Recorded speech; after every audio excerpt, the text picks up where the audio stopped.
আসসালামু আলাইকুম, সবাইকে শুভ সকাল। প্রিয় শিক্ষার্থীরা কেমন আছো? তানভীর, সাহল। স্যার আলহামদুলিল্লাহ জি ভালো স্যার। স্যার, আপনি কেমন আছেন? জি স্যার, ভালো আছি। আচ্ছা, তোমাদের এ সালের দ্বিতীয় ক্লাস, উৎপাদন ব্যবস্থাপনা ও বিপণন, প্রথম পত্রের তৃতীয় অধ্যায়ের দ্বিতীয় ক্লাস আজকে।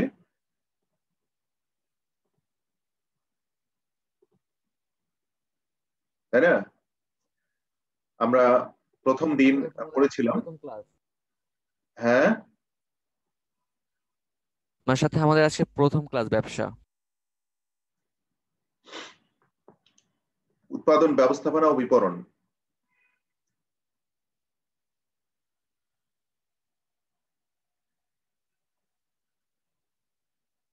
তোমাদের সবাই মার্কেটিং এর জয়েন করেছো না এখানে?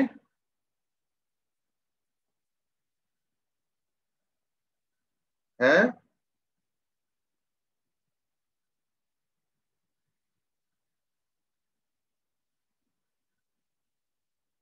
মুন্না বিশ্বাস, তানভীর,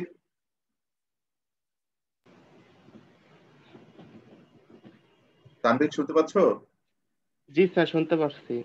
ওরা কি ব্যবসা ওরা সংগঠন হিসেবে ও- জয়েন করেছিল? জি স্যার, ওরা আমাদের স্যার তো ফিনান্স স্যার। ফিনান্স, আমাদের আচ্ছা। সরি স্যার, ফিনান্স এখানে জয়েন করেছে কেন? Sir sorry sir. ফিনান্সের কোনো কিছু দেয় নাই। ফিনান্সের কোনো কিছু দেয়নি, আচ্ছা। স্যার সরি স্যার, আসসালামু আলাইকুম, বেড়ে যাচ্ছি। ওয়ালাইকুম আসসালাম। তোমাদের সবার মার্কেটিং তো নাকি?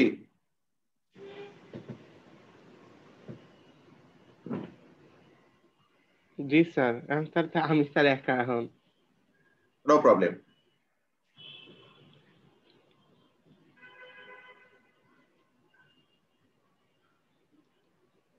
ওকে, আমরা গতদিন আলোচনা করেছি হলো উৎপাদনের মাত্রা, উৎপাদন মাত্রার প্রকারভেদ, উৎপাদন মাত্রার গুরুত্ব, তাই তো? জি স্যার। আর আজকে তো 10টায় মার্কেটিং ক্লাস।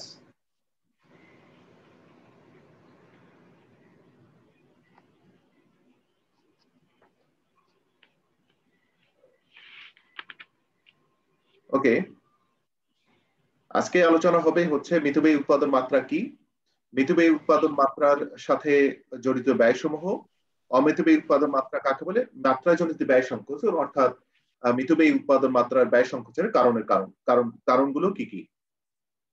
ঠিক আছে, এগুলো আমরা আজকে আলোচনা করব। তো গতদিন আমরা আলোচনা করেছিলাম যে উৎপাদন মাত্রা কাকে বলে। উৎপাদন মাত্রা হচ্ছে যে একটি প্রতিষ্ঠানের যে সকল উপকরণ রয়েছে উৎপাদন ক্ষেত্রে, এগুলোর সর্বোচ্চ ব্যবহার করে প্রতিষ্ঠানের সুযোগ সুবিধা অনুযায়ী সর্বোচ্চ ব্যবহার করে যে পরিমাণ পণ্য সেবা উৎপাদন করতে পারে, সেটাই হচ্ছে ওই প্রতিষ্ঠানের উৎপাদনের মাত্রা। কি বুঝতে পেরেছো তোমরা? জি গতদিনে স্যার, আমরা বুঝতে আলোচনা করেছি পারছি।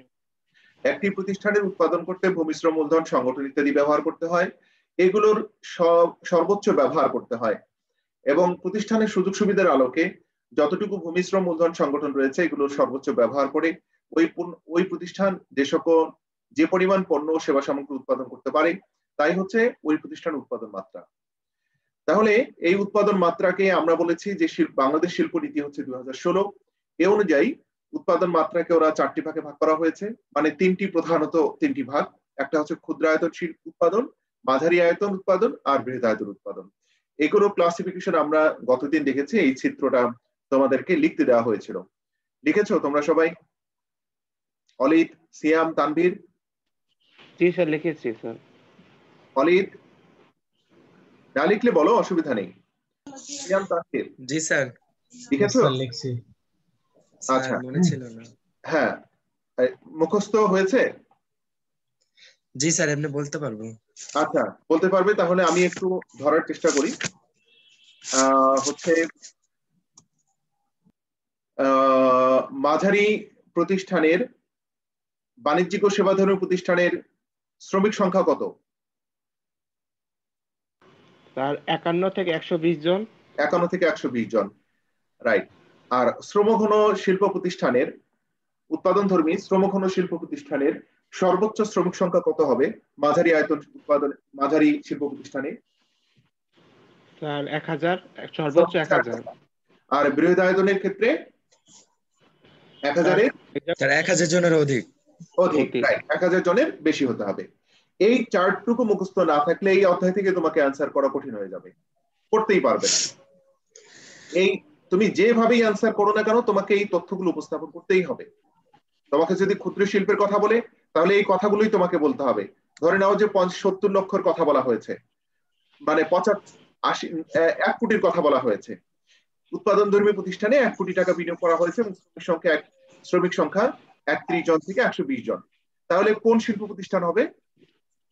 স্যার এটা ক্ষুদ্রায়তন। ক্ষুদ্র শিল্প প্রতিষ্ঠান।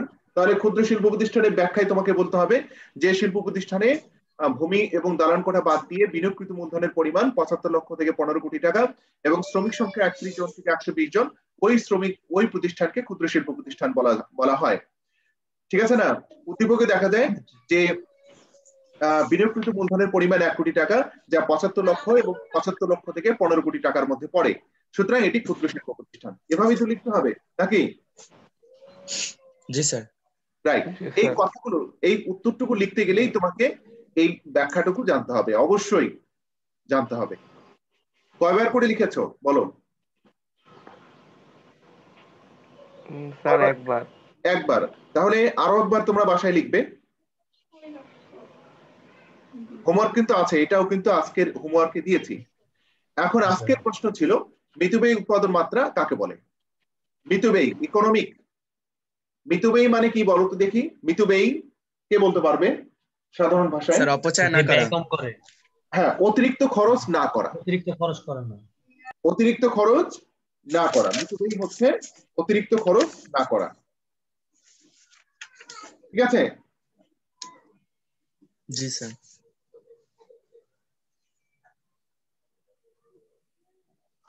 আচ্ছা,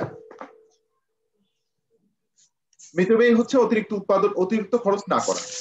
তার মানে হচ্ছে যে উৎপাদন মাত্রা বৃদ্ধি পেলে গড় উৎপাদন ব্যয় হ্রাসের যে ধারণা, তাই হচ্ছে মিতব্যয়ী উৎপাদন মাত্রা। বুঝতে পেরেছো? উৎপাদনের মাত্রা যদি বৃদ্ধি পায়, আমরা আমাদের কি করি? সুযোগ সুবিধা অনুযায়ী আমরা বেশি বেশি উৎপাদন করার চেষ্টা করি, কিন্তু যত বেশি উৎপাদন করব স্বাভাবিকভাবেই গড় উৎপাদন খরচ কমে যাওয়ার কথা। তো যতক্ষণ কমবে ততক্ষণই হচ্ছে মিতব্যয়ী উৎপাদন মাত্রা। তোমরা কি বুঝতে পারছো? যেমন একটা এক্সাম্পল বলি। হ্যাঁ, যেমন ধরে নাও যে 10টা পেন উৎপাদন করতে খরচ হচ্ছে 10 টাকা, প্রতি পেনের গড় খরচ হচ্ছে 10 টাকা। বুঝেছো? এই তোমরা কি আমার কথা বুঝতেছো? জি স্যার, জি স্যার বুঝতেছে, বলেন। আবার বলি, 10টা পেন যখন উৎপাদন করেছে তখন গড় উৎপাদন খরচ প্রত্যেকটি পেনের পেছনে খরচ পড়েছে 10 টাকা। যখন 15টি উৎপাদন করেছে তখন গড় উৎপাদন খরচ পড়েছে 9 টাকা, প্রত্যেকটি পেনের পেছনে 9 টাকা। আবার যখন 20টা পেন উৎপাদন করেছে তখন গড় উৎপাদন খরচ পড়েছে 11 টাকা। বলতে দেখি গড় উৎপাদন, মিতব্যয়ী উৎপাদন মাত্রা কত? 10, 15 না 20?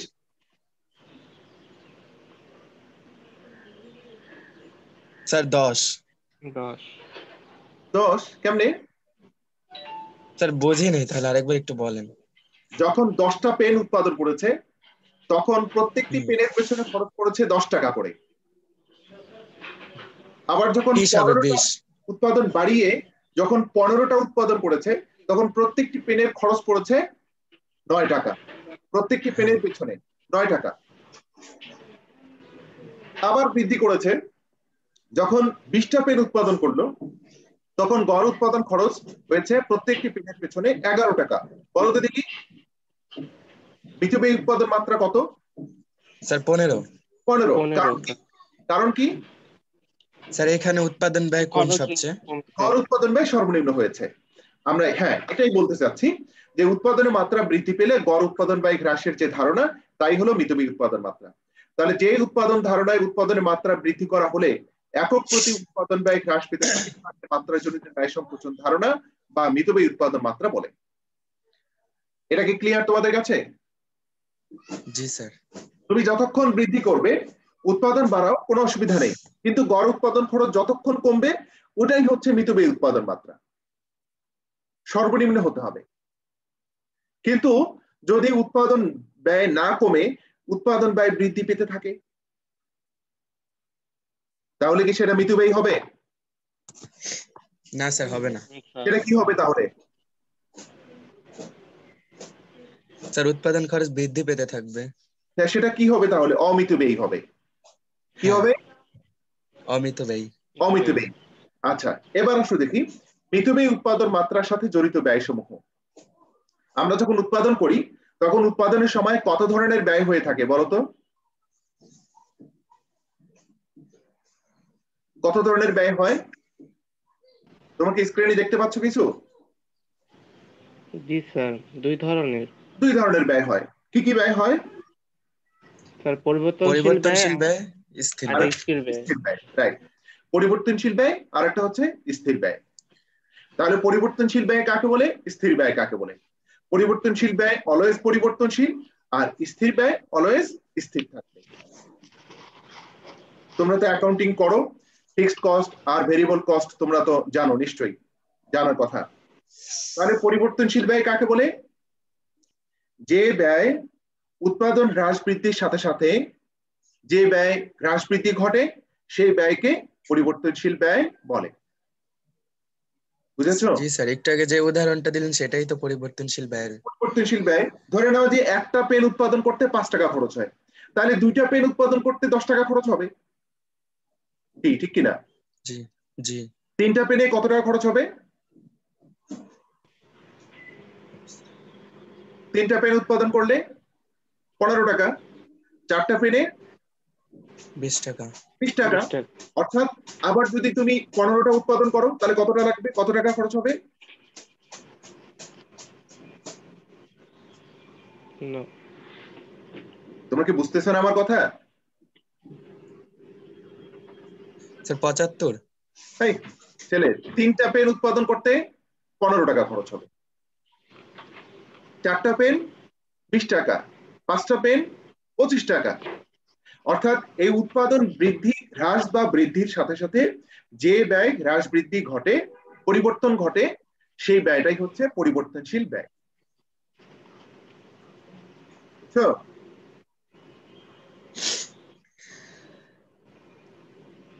তানভীর, অলিদ, জি স্যার।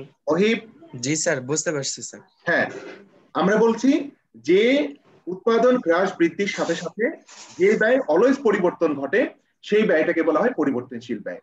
যেমন তুমি যদি আজকে দুপুরে খাও তাহলে তোমার খরচ হবে, না খাইলে খরচ হবে না।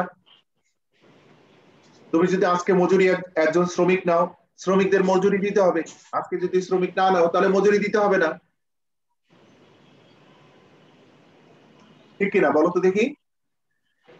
জি স্যার। তুমি যদি বিদ্যুৎ ব্যবহার করো তাহলে বিদ্যুৎ বিল দিতে হবে, আর না হলে দিতে হবে না। স্যার মিত ব্যয়ের একটা ছক আছে, এটা একটু পারলে একটু বুঝাই দিন। হ্যাঁ, অমিতব্যয়ী একটা ছক আছে।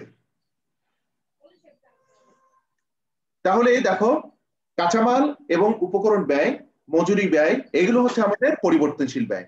কি ব্যয় বলো? পরিবর্তনশীল ব্যয়। রাইট। আর স্থির ব্যয় কাকে বলে? উৎপাদন হোক বা না হোক যে ব্যয় অবশ্যই হয়ে থাকে সেই ব্যয়টাই হচ্ছে স্থির ব্যয়। ক্লিয়ার?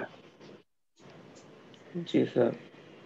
আরেকভাবে যদি বলি, উৎপাদন হ্রাস বৃদ্ধির সাথে সাথে যে ব্যয় হ্রাস বা বৃদ্ধি ঘটে না সেই ব্যয়কে স্থির ব্যয় বলে।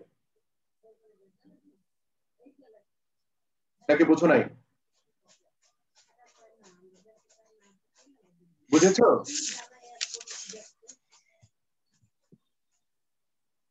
এই হ্যাঁ বা না বলো জি না। স্যার, বুঝেছি।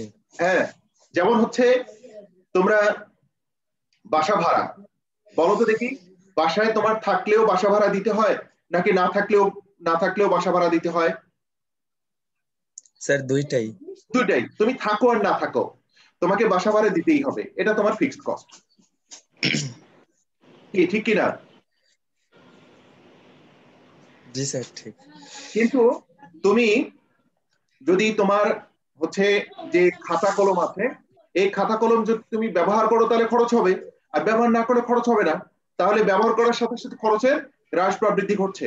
সুতরাং যা হ্রাস বৃদ্ধি ঘটছে তা পরিবর্তনশীল, আর যা হ্রাস বৃদ্ধি ঘটছে না কিন্তু ব্যয় হচ্ছেই হবেই, সেটা হচ্ছে স্থির ব্যয়। এখন এই যে মিতব্যয়ী উৎপাদন মাত্রার সাথে জড়িত ব্যয়, তাহলে পরিবর্তনশীল ব্যয়, স্থির ব্যয়। তাহলে বলো দেখি, কাঁচামাল এবং উপকরণ, মজুরি ব্যয়, মোট স্থায়ী ব্যয়। এই ব্যয়গুলো, স্থায়ী ব্যয় যতক্ষণ পর্যন্ত এটা ঠিক থাকবে, স্থায়ী থাকবে, স্থির থাকবে, এবং কাঁচামাল, উপকরণ এবং মজুরি ব্যয় যতক্ষণ পর্যন্ত আনুপাতিক হারে হ্রাস পাবে ততক্ষণ পর্যন্ত মিতব্যয়ী উৎপাদন মাত্রা জড়িত থাকবে। কিন্তু যদি উৎপাদনের মানে এই সকল কাঁচামালের যদি খরচ বেড়ে যায়, স্থায়ী ব্যয় যদি বেড়ে যায়, তাহলে আমাদের অমিতব্যয়ী উৎপাদন মাত্রা সংঘটিত হবে। বুঝেছ? জি স্যার, বুঝতে পেরেছি। এখন একক প্রতি উৎপাদন ব্যয় কিভাবে বের করবে? ওই পরিবর্তনশীল ব্যয় যোগ স্থির ব্যয়, পরিবর্তনশীল ব্যয় যোগ স্থির ব্যয় ভাগ উৎপাদনের উপকরণ, উৎপাদনের পরিমাণ, উৎপাদনের পরিমাণ, উৎপাদনের পরিমাণ দিয়ে মোট ব্যয়কে, মোট ব্যয় সমান সমান মোট পরিবর্তনশীল ব্যয় যোগ স্থির ব্যয়, এই দুটাকে, এটার সমষ্টিকে ভাগ করলে একক প্রতি উৎপাদন ব্যয় পাওয়া যাবে।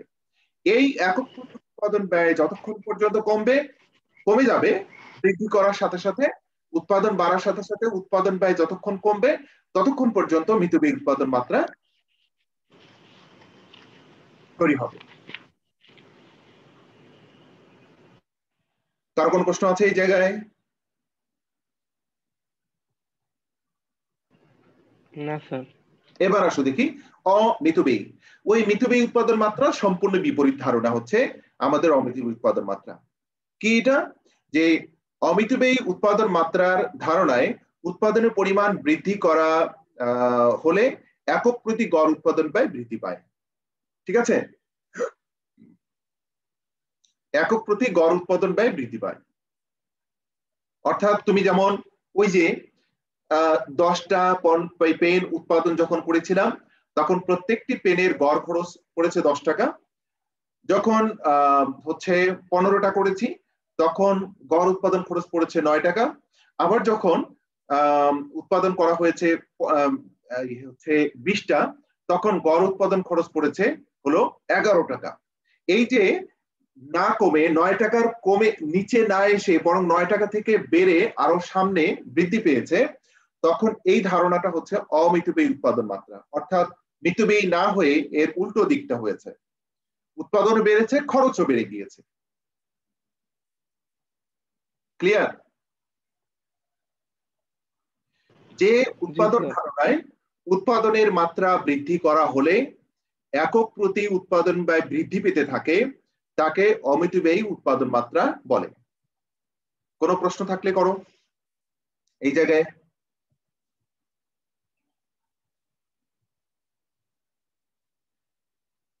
আছে কোনো প্রশ্ন আছে? স্যার আমি কি এই অমিতব্যয়ী উৎপাদন ব্যয় এটা কি বলতে পারি যে যে উৎপাদন মাত্রায় এই উৎপাদন ব্যয় হ্রাস না হয়ে ক্রমেই বৃদ্ধি পেতে থাকে তাকে অমিতব্যয়ী উৎপাদন মাত্রা বৃদ্ধির সাথে সাথে, উৎপাদন মাত্রা বৃদ্ধির সাথে সাথে, উৎপাদন মাত্রা যেমন এই 10টা 15টা 20টা, এটা হচ্ছে উৎপাদন মাত্রা। এই উৎপাদন মাত্রা বৃদ্ধির সাথে সাথে গড় উৎপাদন ব্যয় হ্রাস না পেয়ে বরং বৃদ্ধি পায়। গড় উৎপাদন ব্যয় কি হ্রাস না পেয়ে বরং কি হয়? বৃদ্ধি পায়। বৃদ্ধি পায়। তাহলে সেই উৎপাদন মাত্রাকে বলবো আমরা অমিতব্যয়ী উৎপাদন মাত্রা।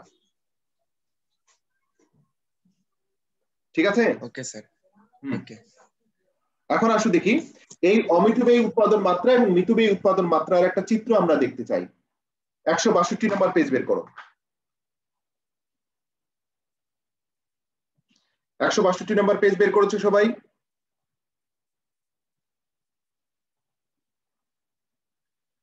রেসপন্স করো। তানভীর? স্যার আমাদের মেবি 167। আচ্ছা 167 পেজ বের করো। 3.5 3.05। তানভীর, অলিদ? জি স্যার। বই বের করেছো? জি স্যার। Yes sir. দেখো এই চিত্রটা দেখো। স্যার এই চিত্রটা কি এক্সামে আসবে? হ্যাঁ, আসতে পারে, প্রশ্নে থাকবে এটা, অথবা প্রশ্নে না থাকলে অমিতব্যয়ী উৎপাদন মাত্রার একটা চিত্র যদি তোমার কাছে চায়। তাহলে দেখো হচ্ছে ও ওয়াই হচ্ছে এখানে গড় ব্যয় উপরের দিকে, আর ও এক্স হচ্ছে উৎপাদনের পরিমাণ, ও এক্স। বুঝতে পারছো? জি স্যার। জি স্যার বুঝতে হ্যাঁ, তাহলে যখন ও কিউ পর্যন্ত উৎপাদন করেছে, ও কিউ পর্যন্ত উৎপাদন করেছে, তখন ব্যয় হয়েছে ও সি পর্যন্ত, ও সি। আবার যখন উৎপাদন বৃদ্ধি করে ও কিউ ওয়ান পর্যন্ত যাওয়া হয়েছে, ও কিউ ওয়ান, তখন ব্যয় হ্রাস পেয়ে কত হয়েছে বলতে দেখি? ও সি স্যার ওয়ান। P1। ও সি ওয়ান, রাইট। এইবার চিন্তা করলো যে ব্যয় যেহেতু হ্রাস পেয়েছে, আরো একটু বৃদ্ধি করে দেখি। তখন ও কিউ টু পর্যন্ত যদি যাওয়া হয়, ও কিউ টু পর্যন্ত, কিউ টু তোমরা দিতে পারো, আর একটু এক ধাপ এগিয়ে ও কিউ টু পর্যন্ত যাও, এক ধাপ এগিয়ে ও কিউ টু পর্যন্ত যদি যাওয়া হয়, তাহলে বলো দেখি এবার ব্যয় বৃদ্ধি পেয়ে এবার হবে কি? সি এবং সি ওয়ান এর মাঝখানে যাবে, সি এবং সি ওয়ান এর মাঝখানে চলে যাবে।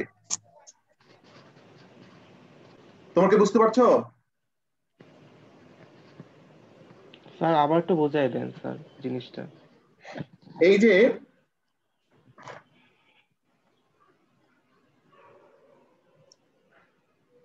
চিত্রটা দেখো, চিত্রটা দেখা যাচ্ছে? Yes sir. জি স্যার, স্যার দেখা যাচ্ছে। দেখা যাচ্ছে। আমি একটা চিত্র এখানে নতুন করে ড্র করেছি। এই যে ও কিউ ওয়ান, এবার ও কিউ টু পর্যন্ত গিয়েছি। যখন কিউ ওয়ান পর্যন্ত ছিল তখন আমাদের ব্যয় হয়েছিল ও সি, উল্টো হয়েছে নাকি? হ্যাঁ ঠিক আছে, ও সি ওয়ান পর্যন্ত, সি ওয়ান পর্যন্ত, অর্থাৎ নিচে, উপর থেকে ব্যয় কমে নিচে এসেছে, তাই না বলো? জি স্যার। হ্যাঁ, এখন যখন আমরা আরেকটু বৃদ্ধি করে ও কিউ টু পর্যন্ত গিয়েছি, ও কিউ টু পর্যন্ত গিয়েছি, তখন এই কার্ভটা কি উপরে চলে গেছে নাকি নিচে চলে আসছে এভাবে? স্যার উপরে চলে গেছে। অর্থাৎ এই কিউ ওয়ান এর পরে এটা আবার বৃদ্ধি পেয়েছে, অর্থাৎ এটা হচ্ছে ব্যয়ের রেখাটা বৃদ্ধি পেয়েছে। অর্থাৎ এই কিউ টু যখন গিয়ে যাওয়া হয়েছে, এটাকে সোজা এই ওয়াই রেখা বরাবর টানলে দেখবে যে সি এবং সি ওয়ান এর মাঝখানে পড়ে। জি স্যার বুঝতে পারছি। এবার বলো, এবার ব্যয় বৃদ্ধি পেয়েছে না কমেছে? স্যার বৃদ্ধি পেয়েছে। বৃদ্ধি পেয়েছে। এই যে গড় ব্যয় হ্রাস না পেয়ে বরং যেহেতু বৃদ্ধি পেয়েছে, সুতরাং আমরা বলবো এটা হচ্ছে অমিতব্যয়ী উৎপাদন মাত্রা। ক্লিয়ার?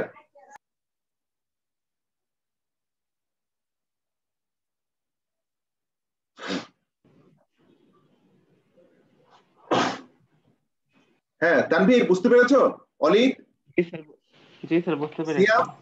জি স্যার, জি স্যার। ওকে, তাহলে এবার দেখো মাত্রাজনিত ব্যয় সংকোচন বা হ্রাসের কি কারণ রয়েছে?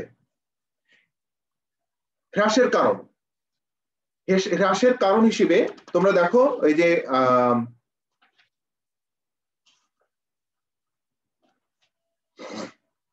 3.08 বের করো।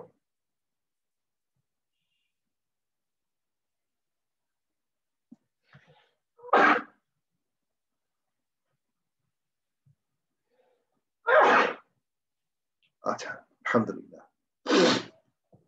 মাত্রাজনিত ব্যয় সংকোচনের কারণ বা হ্রাসের, সংকোচন মানে হচ্ছে হ্রাস পাওয়া। বুঝেছো? জি স্যার। স্থায়ী ব্যয়ের প্রসার, দেখো, উৎপাদন হ্রাস বৃদ্ধি হওয়া সত্ত্বেও যে ব্যয়ের কোনো পরিবর্তন হয় না সেই ব্যয়টাই হচ্ছে স্থায়ী ব্যয়।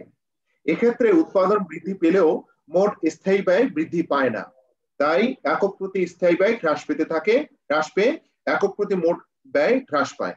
অর্থাৎ ধরে নাও স্থায়ী ব্যয় 1000 টাকা, উৎপাদন যখন 500 হয়েছে তখন স্থায়ী ব্যয়কে যদি ভাগ করা হয় তখন 2 টাকা করে পড়ে। আবার যদি বৃদ্ধি পেয়ে উৎপাদন যখন বৃদ্ধি 1000 করা হয়েছে তখন 1000 দিয়ে 1000কে ভাগ করলে 1000 আমাদের স্থায়ী ব্যয় 1 টাকা, তাই না? এইভাবেই যখন 2000 করব, যদি স্থায়ী ব্যয় বৃদ্ধি না পায় তাহলে স্থায়ী ব্যয় 1000কে 2000 দিয়ে ভাগ করলে 50 পয়সা। এই যে স্থায়ী ব্যয় অলওয়েজ স্থায়ী থাকছে, বৃদ্ধি পাচ্ছে না, তাহলে সেই ব্যয়টাকে যখন আমরা উৎপাদন দিয়ে ভাগ করব তখন এই গড় উৎপাদন ব্যয় হ্রাস পাবে আস্তে আস্তে। কি ঠিক আছে? বুঝতে পেরেছো? হ্রাস পাবে না বলতো দেখি উৎপাদন বৃদ্ধি করার সাথে সাথে? জি স্যার, হ্রাস পাবে। কিন্তু যদি কোনো কারণে যে পরিমাণ পণ্য মাত্রা আমরা ঠিক করেছি সেই পরিমাণ পণ্য উৎপাদন করতে যদি আরো স্থায়ী ব্যয় করতে হয়, ধরে নাও একটা এক্সাম্পল দেই, তোমরা আমার এই রুমটাতে আমি 10 জন স্টুডেন্টকে বসাতে পারি, এর চেয়ে বেশি বসাতে পারি না। বুঝতে পারছো? তাহলে এই রুমটা আমার বাসাটা ভাড়া নিতে ধরে নাও 10,000 টাকা খরচ। তাহলে এই 10 জন দিয়ে 10,000কে ভাগ করলে প্রত্যেক জনের ভাড়ে কত পড়তেছে বলো তো দেখি? কত পড়তেছে? 1000। কত পড়ে? 1000। এখন যদি কোনো কারণে স্টুডেন্ট আমার 15 জন হয় তাহলে বলো দেখি আমি এই রুমটাতে আমি অ্যাকোমোডেট করতে পারবো? না স্যার। না, বাধ্য হয়ে আমাকে তাহলে আরো 10,000 দিয়ে আরেকটা ভাড়া নিতে হবে, বাসা ভাড়া নিতে হবে। তাহলে বলো স্থায়ী ব্যয় কি বৃদ্ধি পেল নাকি হ্রাস পেল? স্যার বৃদ্ধি পাইছে। বৃদ্ধি পেয়েছে। তাহলে এখন আগের 10,000 আর পরে নতুন বাসার 10,000, এই 10,000 যোগ 10,000 সমান সমান 20,000।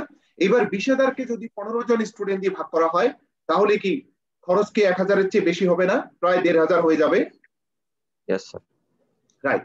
আমরা এটাই বলতে চাচ্ছি যে স্থায়ী ব্যয় যদি কোনো কারণে বৃদ্ধি পায় তাহলে আমাদের গড় উৎপাদন খরচ বেড়ে যাবে, আর যদি স্থায়ী ব্যয় ঠিক থাকে আর যদি উৎপাদন বৃদ্ধি করা হয় উৎপাদনের মাত্রা, তাহলে গড় খরচ কমে যাবে। এরপরে নির্মাণ ব্যয় হ্রাস। নির্মাণ ব্যয় মানে হচ্ছে যে প্রতিষ্ঠান বিল্ডিং ভবন ইত্যাদি নির্মাণ করার জন্য যে ব্যয় হয় সেই ব্যয়টা যদি আমরা হ্রাস করি তাহলে মাত্রাজনিত ব্যয় সংকোচন ঘটবে। আবার ক্রয়কৃত কাঁচামালের ব্যয় হ্রাস। তোমরা জানো যে সকল কাঁচামাল ব্যবহার করা হয় এই কাঁচামালগুলোর খরচ আমাদের উৎপাদন ব্যয়কে প্রভাব বিস্তার করে, কি তাই কিনা? রাইট। এখন ধরে নাও যে কাঁচামালগুলো ক্রয় করছো সেই কাঁচামালগুলোর মূল্য যদি আমরা ক্রয়ের ক্ষেত্রে হ্রাস করতে না পারি, বার্গেনিং করে দর কষাকষি করে যদি আমরা হ্রাস করতে না পারি তাহলে গড় উৎপাদন খরচ হ্রাস না পেয়ে বৃদ্ধি পাবে। আর যদি আমরা বার্গেনিং করে কমাতে পারি তাহলে আমাদের গড় উৎপাদন খরচ হ্রাস পাবে, অর্থাৎ মাত্রাজনিত ব্যয় সংকোচন ঘটবে। কি বুঝতে পেরেছো? আমরা অনেক সময় যখন ক্রয় করি, ক্রয়ের ক্ষেত্রে নগদ ক্রয় করতে চাইলে তখন বাট্টার সুযোগ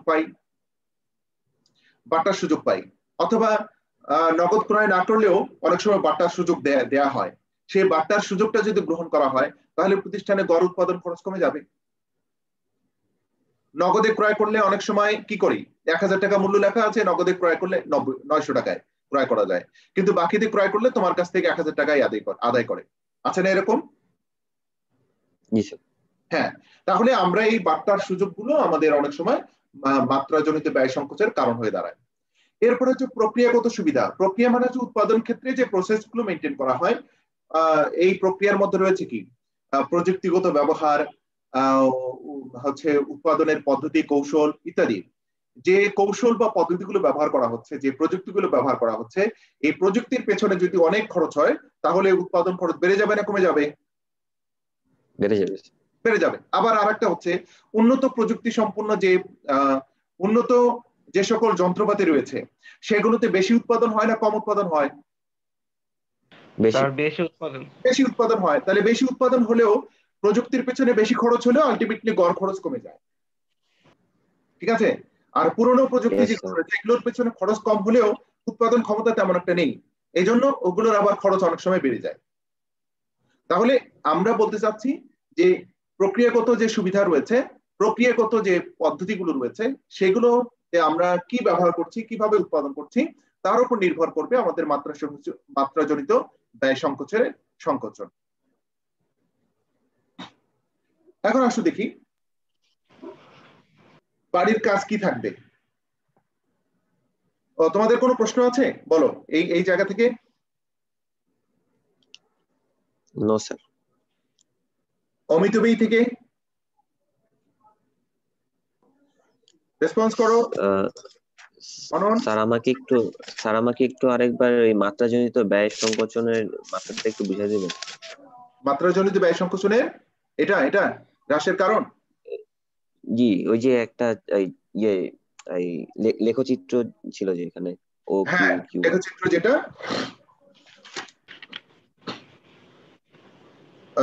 হচ্ছে 165 নাম্বার পেজ বের করে দেখতে পারো, 3.07। জি স্যার। 3.07 দেখো যে যখন আমরা কিউ মানে হচ্ছে কোয়ান্টিটি আর সি তে হচ্ছে কস্ট, তাহলে কোয়ান্টিটি নিচে আছে অর্থাৎ উৎপাদনের পরিমাণ যখন ও কিউ হয়েছে তখন গড় খরচ হয়েছে কত? পি বিন্দুতে মিলিত হয়েছে, পি বিন্দু অর্থাৎ ও সি হয়েছে, ও সি কস্ট। এবার আসলে দেখি যখন ও কোয়ান্টিটি যখন বাড়িয়ে কোয়ান্টিটি 1 করা হয়েছে অর্থাৎ Q1 পর্যন্ত যাওয়া হয়েছে তখন আমাদের খরচ কোথায় গিয়ে ঠেকেছে? OC1 এসেছে। দেখতে পাচ্ছ? ইয়েস স্যার, বুঝতেছি। অর্থাৎ C1 লম্বা রেখা মানে আনুভূমিক রেখা আর কিউ থেকে লম্বালম্বী, এই দুইটা যে বিন্দুতে মিলিত হয়েছে সেটা হচ্ছে P1। তাহলে P1 হচ্ছে আমাদের P1 এ খরচ কমে গেছে। এই যে কার্ভ রেখা যেটা আছে এই রেখাটা নিচের দিকে এসেছে, এখনো উপরে ওঠা শুরু করে নাই কার্ভ রেখা। আবার যদি ও Q2 পর্যন্ত যাওয়া হয়, Q2 বুঝো? Q1 এর পরে আরেক ঘর পরে Q2 পর্যন্ত দিয়ে দেখো, Q2 যদি দাও তাহলে Q2 তো লম্বালম্বী একটা রেখা টানো তো উপরে স্কেল দিয়ে, কোথায় স্পর্শ করে কার্ভকে? Q2 কে স্পর্শ করো স্যার। হালকা ওই কার্ভ যখন উপরের দিকে যাচ্ছে সেদিকে স্পর্শ করছে। হ্যাঁ, যখন উপরে যাচ্ছে তখন সেদিকে স্পর্শ করেছে, তাই না? তাহলে ওই স্পর্শকারী স্থান আরো যে সি এবং C1 এর মাঝখান থেকে একটা রেখা টান দাও, লম্বা রেখা টান দাও, তাহলে দেখবে যে C1 এর উপরে চলে গিয়েছে। কস্ট কি হয়েছে? C1 এর উপরে চলে গেছে। তাহলে বলো দেখি C1 এর উপরে যাওয়া মানে কি ব্যয় বৃদ্ধি পাওয়া না হ্রাস পাওয়া? স্যার বৃদ্ধি পাওয়া। আগে যেখানে Q1 এ আমাদের হ্রাস পেয়ে C1 এ এসেছিল, সেখানে Q2 তে যখন আমরা উৎপাদন করেছি তখন ব্যয় বৃদ্ধি পেয়ে C1 এর উপরে চলে গেছে। তার মানে হচ্ছে কি আমাদের এখানে ব্যয় বৃদ্ধি পেয়েছে। এই যে উৎপাদনও বৃদ্ধি পেয়েছে, ব্যয়ও বৃদ্ধি পেয়েছে, কি ঠিক কিনা বলো তো দেখি? Yes sir. আমাদের Q2 তে যদি যাওয়ার পরে যদি ব্যয় C1 এর নিচে আসতো তাহলে আমরা সেটাকে মিতব্যয়ী বলতাম, কিন্তু C1 এর নিচে না এসে আবার বেড়ে গিয়েছে। তার মানে হচ্ছে যে এটা গড় উৎপাদন খরচ না কমে বরং বৃদ্ধি পেয়েছে। তাহলে এই যে বৃদ্ধি পেল এটার নাম হচ্ছে অমিতব্যয়ী উৎপাদন মাত্রা। আচ্ছা, ক্লিয়ার? বুঝতে পেরেছি, থ্যাংক ইউ। Okay sir. এবার তোমার বাসার হোমওয়ার্ক কি থাকবে? বাসার কাজ অবশ্যই আগের লেকচার থেকে 2-1টা প্রশ্ন আমি কিন্তু অ্যাড করে থাকি, এটা তোমরা জানো, ঠিক আছে? উৎপাদন মাত্রা কাকে বলে? ক্ষুদ্র, মাঝারি ও বৃহৎ শিল্পের শ্রমিক ও মূলধনের শকটি, ওই শকটা আবার মুখস্থ লিখবে। যদি তোমরা এখান থেকে 10 মার্ক কনফার্ম করতে চাও তাহলে তোমাকে ওই শর্টটি তোমাকে মুখস্থ করে লিখতেই হবে, খুব কঠিন কাজ নয়। এরপরে আজকের লেকচার থেকে মিতব্যয়ী অমিতব্যয়ী উৎপাদ্য মাত্রা কাকে বলে, জড়িত ব্যয়সমূহ মানে স্থায়ী ব্যয় চলতি ব্যয় কাকে বলে, আর স্ক্রিনশটটা নিয়ে গ্রুপে দিয়ে দেন। কারকসমূহ। হ্যাঁ এটা স্ক্রিনশটটা নিয়ে স্যার গ্রুপে একটু হ্যাঁ দিয়ে দিব। তোমাদের কারো কোনো প্রশ্ন আছে? No sir. না না স্যার। তাহলে আজকে কতজন প্রেজেন্ট ক্লাসে?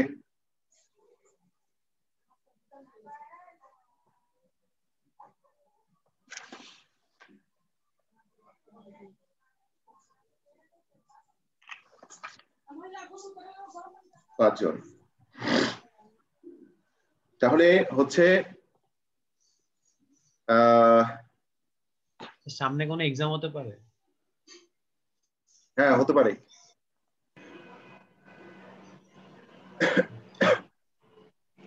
তাহলে ঠিক আছে, তোমরা বাসায় ওই সবটি মুখস্থ করো, আর আজকে লেকচারের যে মিতব্যয়ী অমিতব্যয়ী বিষয়টি যে রয়েছে সেটা নিয়ে ক্লিয়ার ধারণা তোমরা অর্জন করার চেষ্টা করো। ঠিক আছে? হ্যাঁ, সামনে ক্লাসে দেখা হবে ইনশাআল্লাহ। আল্লাহ হাফেজ। আসসালামু আলাইকুম। ওয়ালাইকুম আসসালাম।